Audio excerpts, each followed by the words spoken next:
Hey, this is Robert with a automotive quick tip. Like, share, subscribe, comment. Thanks for watching. In this video, I want to explain to you how often and why you need to replace the engine oil in your vehicle. Once the oil bottle is open at your last oil change and the engine oil is poured into the car's engine and the engine is started, that oil becomes contaminated and it starts to degrade.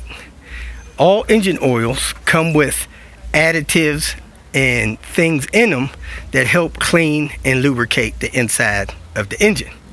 Now, your car manufacturer, before they started selling your vehicle, they took the vehicle and tested it, and they did their best to figure out how long the additives would last and the lubrication would be effective in that engine. So they have come up with 5,000 miles, 7,500 miles, 10,000 miles, some 3,000 miles. With however it applies, they want you to change the oil in the engine so that the engine oil is effective before it depletes itself of its useful properties. If you look in your owner's manual, go to your service scheduled maintenance, it'll tell you how often to replace your engine oil and filter.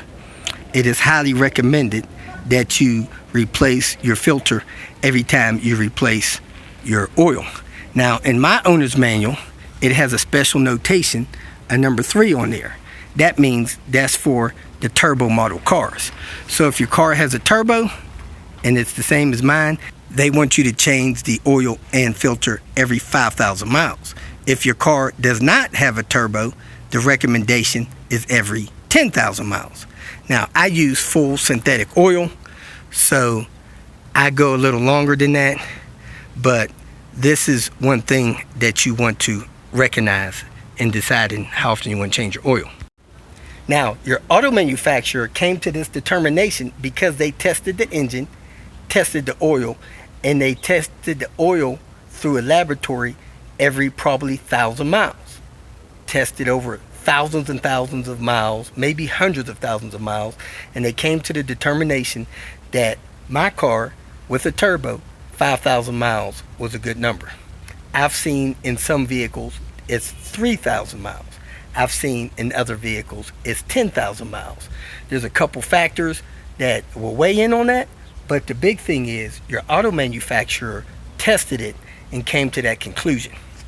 Now, if your car has a large oil pan in excess of 5, 6, 7, 8 quarts, the oil change interval is probably longer, 10,000 miles. If your car has a small sum, maybe 4 quarts or less, your oil change interval is probably lower, 5,000 miles, maybe less.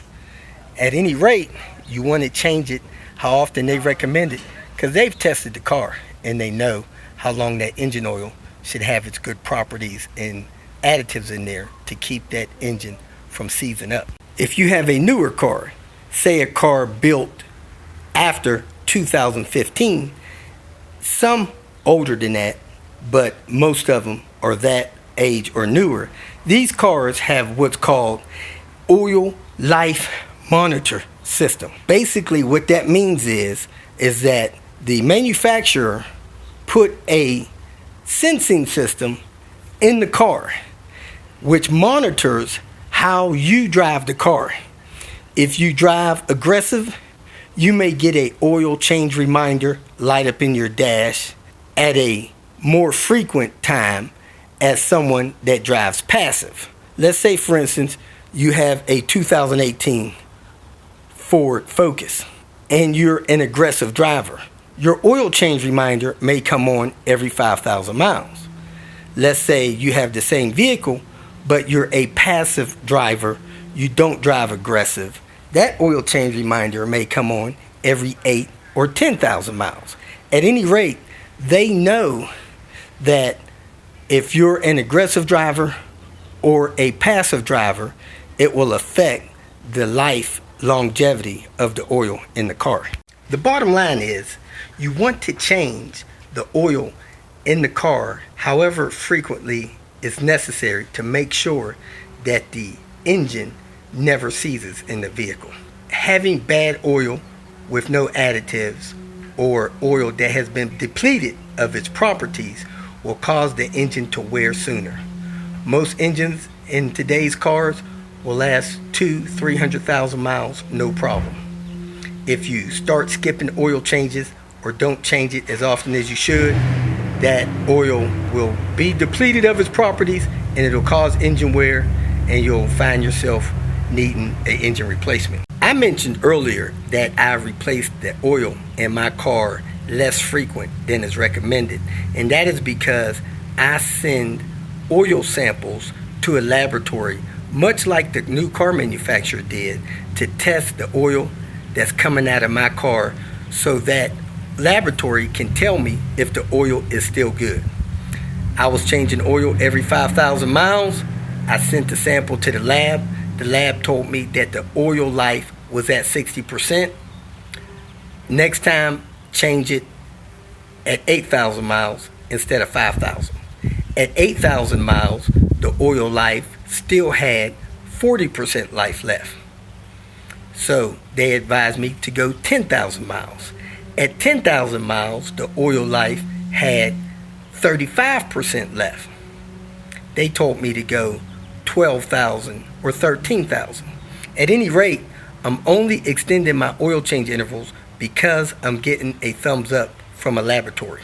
Now, if my car is under warranty, I want to stick with the manufacturer's recommendations.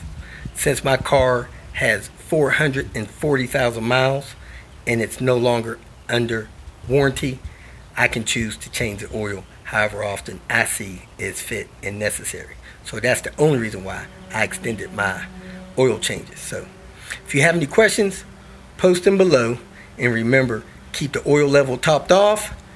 When you do need to top it off, use the recommended viscosity, and always change the oil as recommended by your owner's manufacturer of the car, especially if you're under warranty.